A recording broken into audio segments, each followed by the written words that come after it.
വളരെ നാടിനെ മുഴുവൻ നടുക്കിയ ദൗർഭാഗ്യകരമായൊരു ദുരന്തമാണ് അഹമ്മദാബാദിലുണ്ടായത്.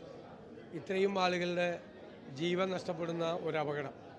എന്തായാലും അടിയന്തരമായി സിവിൽ ഏവിയേഷൻ ഡിപ്പാർട്ട്മെൻറ്റ് ഇതിനെക്കുറിച്ചുള്ള വിശദമായ അന്വേഷണം നടക്കണം. എന്തെങ്കിലും അട്ടിമറി സാധ്യതകളുണ്ടോ, അല്ലെങ്കിൽ സ്വാഭാവികമായ എന്തെങ്കിലും ട്രബിളാണോ, എൻജിൻ ട്രബിളാണോ, എഞ്ചിനീയറിംഗ് പിഴവുകൾ വല്ലതാണോ എന്ന് സമഗ്രമായി അന്വേഷിക്കണം. കാരണം ഇന്നത്തെ കാലത്ത് ഈ വിമാനയാത്രയുടെ സെക്യൂരിറ്റി ഏറ്റവും കൂടുതൽ വർദ്ധിച്ചിരിക്കുന്നൊരു കാലമാണ് സാങ്കേതികമായി. കാരണം റോഡിലൂടെ യാത്ര ചെയ്യുന്നതിനേക്കാളും ട്രെയിനിലൂടെ യാത്ര ചെയ്യുന്നതിനേക്കാൾ ഏറ്റവും കൂടുതൽ സുരക്ഷിതത്വം ആകാശത്തൂടെ യാത്ര ചെയ്യുന്ന ഒരു കാലത്താണ് നമ്മൾ ജീവിക്കുന്നത്.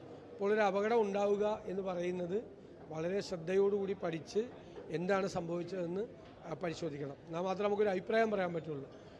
ദുരന്തത്തിൽ ജീവൻ നഷ്ടപ്പെട്ട എല്ലാവരുടെയും കുടുംബങ്ങളോടുള്ള അഗാധമായ അനുശോചനവും ദുഃഖവും രേഖപ്പെടുത്തുകയാണ്.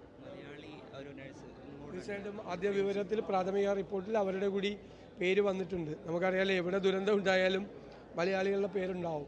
കാരണം അവർ അങ്ങനെ എല്ലായിടത്തേക്ക് യാത്ര ചെയ്യുന്നവരാണ്. ആ കുടുംബത്തിനോടും വലിയ ദുഃഖം രേഖപ്പെടുത്തും.